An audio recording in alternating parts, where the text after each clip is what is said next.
Vous savez ce qu'est entreprendre, vous avez compris ce qu'était un entrepreneur, mais il y a toujours quelque chose qui vous bloque, il y a toujours quelque chose qui vous empêche de démarrer.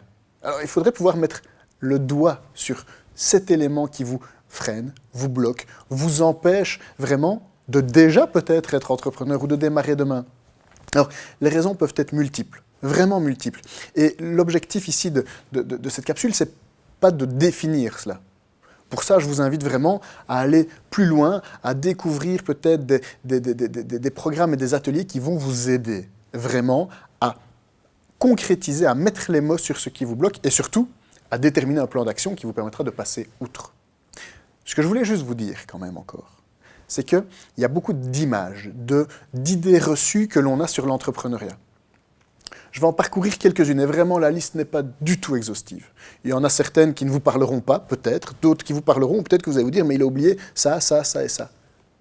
Alors, je les ai sûrement oubliés, mais c'est surtout que les raisons qui nous empêchent d'avancer, peut-être, peuvent être vraiment parfois très intimes, très personnelles, parfois simplement une méconnaissance, ou parfois liées à un contexte, à un environnement. Moi ici, je vais prendre des choses que j'ai l'habitude d'entendre. Et souvent, on me dit que pour entreprendre, il faut être riche, il faut des gros moyens. Ouais. Moi, je connais plein d'indépendants qui ont démarré sans gros moyens.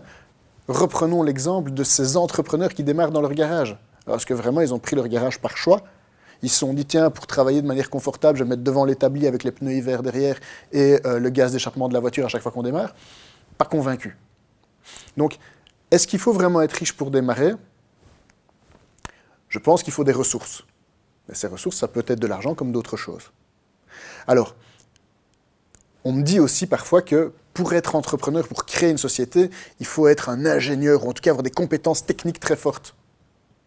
Si vous saviez le nombre d'entrepreneurs incompétents, en tout cas qui n'ont pas cette expertise technique, l'entrepreneur pourrait être tout simplement quelqu'un qui va se dire « je vais rassembler des expertises ».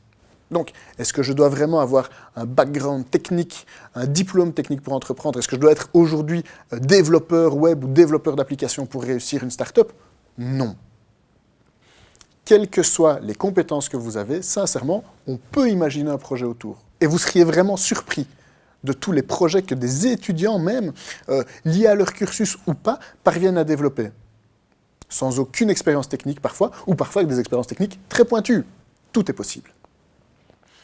Alors, dans les qualités de l'entrepreneur, on peut avoir certaines qui sont innées, d'autres pas, et donc on craint souvent de devoir être un entrepreneur dès la naissance, en disant « ouais, lui, c'est un entrepreneur. Il a toujours été entrepreneur. » Ce n'est pas vrai. Il y a des gens qui deviennent entrepreneurs à 60 ans passés. Il y a des gens qui sont entrepreneurs, en effet, depuis leur plus jeune âge. Est-ce qu'il y a une règle ? Non. Alors il y a des statistiques qui vous donnent des moyennes, des études peut-être qui disent qu'il y a des meilleures périodes ou pas. Moi j'aime bien cette phrase que j'ai entendue je ne sais plus où, donc je ne saurais même pas la créditer à l'auteur de génie qui l'a dit, mais le meilleur moment pour entreprendre, c'était hier.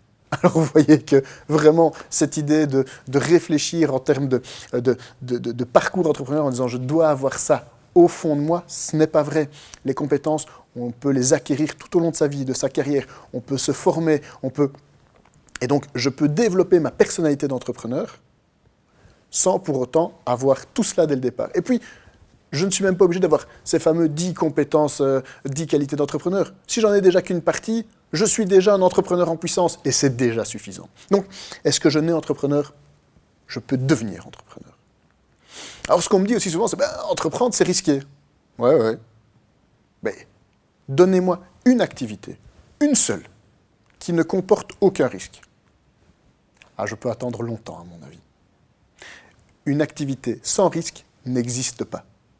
Alors, on est d'accord. Est-ce qu'on a les moyens de prendre des risques inconsidérés ? Est-ce que je dois prendre des risques inconsidérés ? Est-ce que j'ai envie de prendre des risques inconsidérés ? Alors ça, c'est tout autre chose. Mais vous avez des entrepreneurs qui détestent le risque. Et qui sont entrepreneurs. Ils ont mis en place des systèmes, des procédures, des barrières pour limiter le risque. Et il y a plein d'outils qui existent. C'est juste qu'on ne les connaît pas bien. Mais dès qu'on identifie clairement le risque que l'on craint, on peut mettre en place des compensations. Alors certainement pas totales, mais à tout le moins partielles. Et donc, c'est risqué ? Oui, comme tout le reste. On me dit régulièrement aussi que je dois créer un besoin pour réussir. Qu'un entrepreneur, c'est quelqu'un qui parvient à créer un besoin. Non. Je vous l'ai dit, un entrepreneur, c'est quelqu'un de créatif. Un entrepreneur, c'est quelqu'un qui va trouver une nouvelle manière de répondre à un besoin. Mais les besoins, ils sont tous en nous. Ils sont tous chez vos clients. Je ne peux pas créer un nouveau besoin.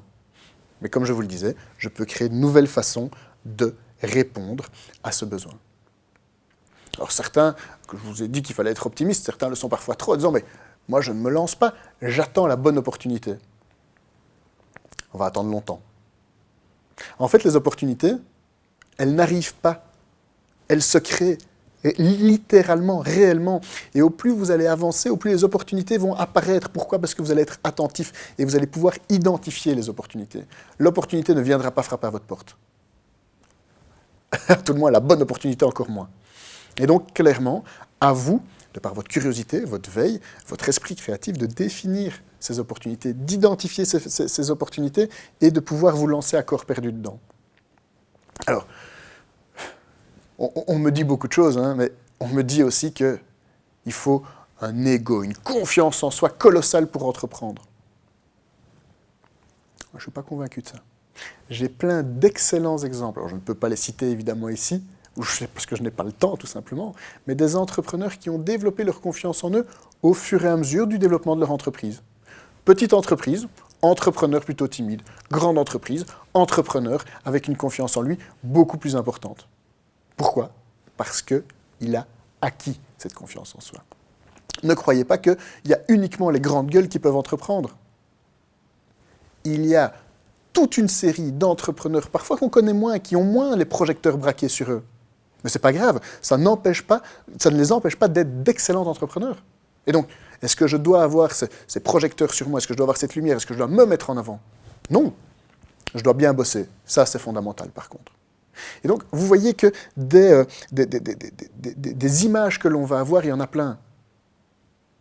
Et s'il y a peut-être une dernière chose dont je voulais vous parler, avant de vous inviter peut-être à aller plus loin dans votre réflexion, à continuer à gratter, à comprendre peut-être ce qui vous bloque et à trouver des solutions, c'est que on a souvent peur de parler de son idée. Peur qu'on nous la vole, peur de passer pour un hurluberlu ou tout simplement pour un imbécile. Mais au plus vous allez parler de votre idée, de vos projets, au plus vous allez avoir des retours, au plus vous allez fédérer une communauté, au plus vous allez peut-être voir de l'enthousiasme autour de vous. Et donc, laissez-vous porter finalement par ces gens autour de vous. Parler de votre idée va vous permettre peut-être aussi de passer outre toute une série de craintes que vous avez. Vous avez peur que votre idée n'intéresse personne ?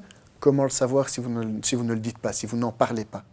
Et donc, vous voyez que des craintes, des peurs, des obstacles, il y en a plein. Je pourrais parler d'argent, je pourrais parler de plein d'autres choses. Mais j'ai vraiment envie, pour tout ça, de vous inviter à aller plus loin. Identifier quelles sont vos peurs, identifier quelles sont vos craintes, vos obstacles. Et dites-le nous. Dites-le nous, et ensemble, j'espère que nous pourrons définir votre parcours entrepreneurial. Rêvé ? Idéal ? Non. Votre parcours entrepreneurial réel. Et rien que ça, ce sera déjà pas mal. J'espère vous retrouver très vite.